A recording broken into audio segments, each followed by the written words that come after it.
Shalom Bapak Ibu, puji Tuhan kita sudah ada di akhir pekan. Kita akan renungkan firman Tuhan, kita berdoa.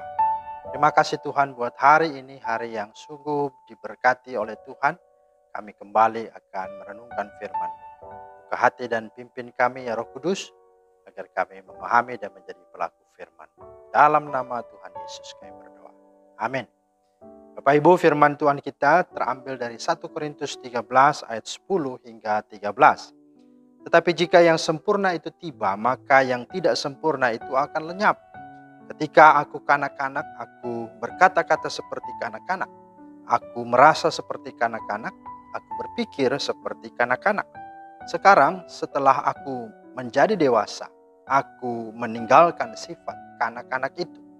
Karena sekarang kita melihat dalam cermin suatu gambaran yang samar-samar. Tetapi nanti kita akan melihat muka dengan muka. Sekarang aku hanya mengenal dengan tidak sempurna. Tetapi nanti aku akan mengenal dengan sempurna. Seperti aku sendiri dikenal. Demikianlah tinggal ketiga hal ini. Yaitu iman, pengharapan, dan kasih. Dan yang paling besar diantaranya ialah kasih. Demikian firman Tuhan. Dan renungan kita pada hari ini bertemakan kasih itu menyempurnakan dan kekal. Kasih itu menyempurnakan dan kekal.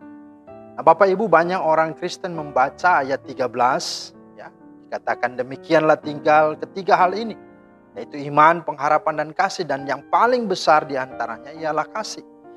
Nah, berdasarkan ayat ini, ya, mereka percaya bahwa nilai atau bobot iman dan pengharapan tidak seberapa penting dibandingkan dengan kasih. Karena itu, ya kasih saja yang harus kita perhatikan. Iman dan pengharapan boleh kita nomor duakan, bahkan bisa nomor tigakan, ya. Nah, saudara, cara berpikir seperti ini tentu ya bukan hanya salah, tetapi berbahaya dan sangat menyesatkan. Padahal karena imanlah kita diselamatkan. Demikian pula dengan pengharapan yang ada pada kita. Tidak membuat kita kecewa, bahkan mendatangkan sukacita, karena pengharapan itu seperti sauh yang kuat yang menolong kita untuk terus kita memiliki semangat dalam hidup ini. Ya, dengan kata lain, ya, sesungguhnya bahwa ketiga hal itu, iman, pengharapan, dan kasih, itu adalah fondasi ya kehidupan rohani kita. Tanpa fondasi yang utuh, seluruh bangunan rohani kita akan roboh, akan runtuh.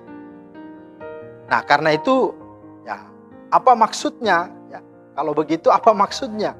Ya, kalimat yang berkata yang paling besar diantaranya, yaitu diantara iman dan pengharapan, itulah kasih. Nah, saudara, maksudnya artinya bahwa kasih itu menyempurnakan. Nah, menyempurnakannya apa? Menyempurnakan yang seperti apa? Setidaknya ada beberapa hal. Yang pertama, kasih menyempurnakan hidup beriman kita. Saudara, Rasul Paulus menuliskan surat Korintus ini supaya sungguh hidup beriman kepada Kristus, bukan kepada karunia-karunia rohani yang semuanya itu jika dilakukan tanpa motivasi dan dasar kasih tidak akan ada gunanya, tidak akan ada faedahnya, bahkan sia-sia. Karena itu kasih menyempurnakan agar orang percaya tidak beriman kepada hal-hal spektakuler, kepada karunia-karunia rohani, atau kepada kesembuhan, atau kepada nubuat-nubuat, begitu ya, atau kepada hal-hal yang lain, melainkan kepada sang sumber kasih karunia. Itulah Allah itu sendiri, Allah di dalam nama Tuhan Yesus Kristus yang sempurna dan yang sang sempurna. Nah, hal yang kedua, ya, maksud dari kasih itu menyempurnakan artinya apa? Kasih menyempurnakan cara beriman kita. Kalau tadi hidup beriman kita, sekarang cara beriman kita. Rasul Paulus menyampaikan supaya jemaat Korintus tidak beriman secara fanatisme atau secara radikalisme. Sehingga dengan karunia-karunia rohani yang mereka miliki, mereka bisa menghakimi, mereka bisa merendahkan orang lain, ya, alias sombong rohani. Ya. Nah, saudara, beriman, ya, kalau tidak memiliki kasih, itu akan menjadi legalistik, ya, akan menjadi fanatisme dan radikalisme. Ya, bisa sampai kepada apa? Demi iman, demi kepercayaan dia bisa membunuh orang. Dia bisa membinasakan atas nama agama. Bahkan dia berkata bahwa ini adalah ya bakti dia kepada ya Tuhan gitu. Nah, itulah kalau tidak ada kasih. maka jadinya membabi buta. Nah, yang ketiga, kasih menyempurnakan dalam arti apa? Menyempurnakan sikap beriman kita.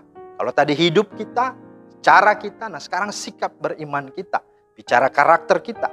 Nah, Rasul Paulus menyampaikan agar supaya jemaat Korintus menjadi orang-orang yang karena kasih menjadi dewasa, menjadi bijaksana, dan menjadi orang yang matang dalam kerohanian. Perhatikan ayat 10 sampai 11. Tetapi jika yang sempurna itu tiba, maka yang tidak sempurna itu akan lenyap. Apa yang sempurna itu? Itulah Allah itu sendiri di dalam Yesus Kristus yang akan datang kembali. Dan ketika dia datang kembali, maka semua yang disebut dengan nubuatan, karunia-karunia, ya, pengetahuan itu akan lenyap. Dan kedua dikatakan di sini, ketika aku kanak-kanak, aku berkata-kata seperti kanak-kanak. Aku merasa seperti kanak-kanak, aku berpikir seperti kanak-kanak. Sekarang sesudah aku menjadi dewasa, aku meninggalkan sifat kanak-kanak itu.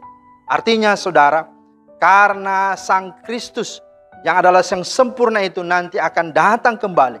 Karena itu semua karunia-karunia itu akan berhenti, tidak lengkap, tidak sempurna. Maka mari kita menjadi orang-orang yang dewasa rohani. Artinya apa? Ya, kita tahu bahwa kasih itulah yang utama. Maka apa? Kita harus meninggalkan sifat kanak-kanak itu. Jadi kalau orang hanya berorientasi pada hal-hal spektakuler, karunia-karunia rohani, yang itu dikatakan itu ya masih kanak-kanak begitu ya. Kalau tidak dilandasi kasih. Bukan berarti karunia tidak penting. Tapi karunia itu akan menjadi penting kalau kita dewasa, kalau kita bijaksana. Dan itu hanya mungkin kalau kita punya kasih. Dan yang terakhir, kasih itu menyempurnakan. Bahkan dikatakan menyempurnakan sampai kepada kehidupan kekal kita. Kasih disebut yang terbesar karena pada akhirnya ketika iman dan pengharapan sudah disempurnakan. Artinya orang percaya sudah tidak di dunia, sudah meninggal, tetapi dia ada di sorga nanti, maka iman tidak dibutuhkan lagi. Pengharapan tidak dibutuhkan lagi.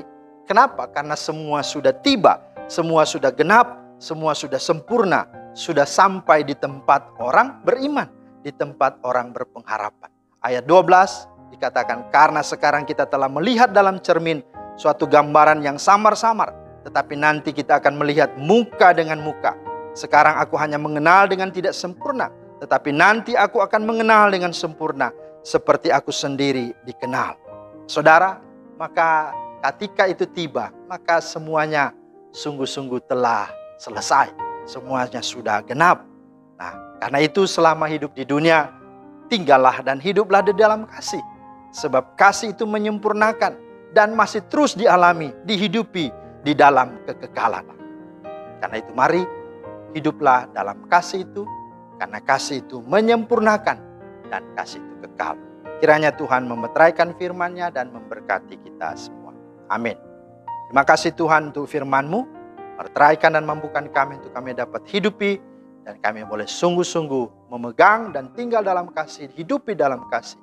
Sehingga kasih itu terus akan membawa kami terus hidup, bahkan sampai kepada kekekalan. Dalam nama Tuhan Yesus kami berdoa. Amin. Demikianlah firman Tuhan hari ini. Kiranya menjadi berkat.